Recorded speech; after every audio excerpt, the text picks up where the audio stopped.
வணக்கம் நண்பர்களே. திமுகவின் கதை முடிந்தது. சற்று முன் வெளியான கருத்து கணிப்பு.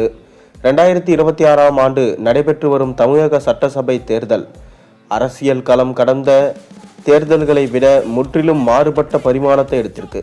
குறிப்பாக திமுக கட்சியின் பாரம்பரிய வாக்கு வங்கியில் ஏற்பட்டிருக்கும் மாற்றங்கள் திமுக தரப்பு ஒருவித அச்சத்தை ஏற்படுத்தியிருக்கான். இந்த தேர்தலில் புதிய அரசியல் சக்தியாக களமிறங்குறாங்க தாவேகா. அவங்க பார்த்தீங்கன்னா பல பகுதிகளில் இளைஞர்கள் மற்றும் நடுத்தர வர்க்க வாக்காளர்கள் மத்தியில் அவங்களுடைய ஆதரவை பெற்று வாக்குகளை பெறுவாங்க அப்படின்னு தற்போது செய்திகள் வெளியாயிருக்கு. அதனால தான் பார்த்தீங்கன்னா பாரம்பரியமான திமுகவிற்கு சென்றிருக்க வாக்குகள் தற்போது தாவேகாவுக்கு மாறும் சூழல் உருவாயிருக்கான். குறிப்பாக நகர்ப்புறங்கள், புதிய வாக்காளர்கள் அதிகமுள்ள பகுதிகளில் மற்றும் சமூக ஊடக தாக்கம் அதிகமாக உள்ள தொகுதிகளில் இந்த மாற்றம் தெளிவாக பார்க்க முடியுதான். இதனால் பல இடங்களில் திமுகவுக்கு எதிர்பார்த்திருந்த வாக்கு கிடைக்காத சூழல் தற்போது உருவாகியிருக்கு. அது மட்டும் இல்லாமல் நேரடி அரசியல் தாக்கமாக அதிமுகவுக்கு இந்த நிலைமை சாதகமான அரசியல் சூழலை உருவாக்கியிருக்கு. ஏனென்றால் ஒரே வாக்கு வங்கியில் இருந்த வாக்குகள் இரண்டா பிரியும் போது அதன் பலன் பெரும்பாலும் எதிர்க்கட்சிக்கு கிடைப்பது அரசியல் களத்தில் பொதுவாக காணப்படும் ஒரு நிலையாக பார்க்கப்படுது.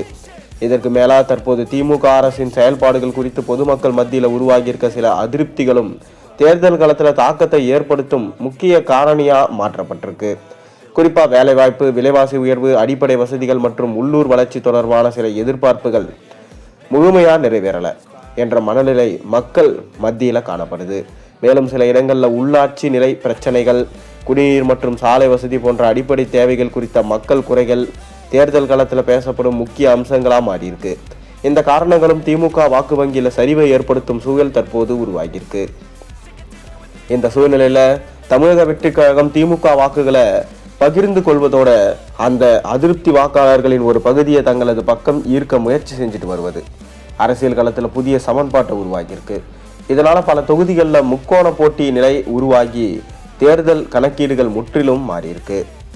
அதே நேரத்தில் பார்த்தீங்கன்னா தற்போது நடைபெற்று கொண்டிருக்கும் சட்டசபை தேர்தல் திமுகவுக்கு மிகப்பெரிய சேதாரத்தை சத்தமே இல்லாத அளவுக்கு ஏற்படுத்தும்.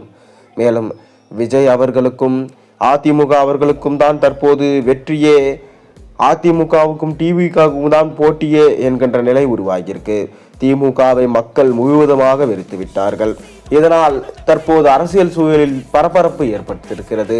மேலும் சமூக வலைதளங்களில் திமுக காலியா, திமுகவின் ஆட்டம் முடிந்ததா என்கின்ற பரபரப்பு விஷயமும் போய்கொண்டிருக்கிறது.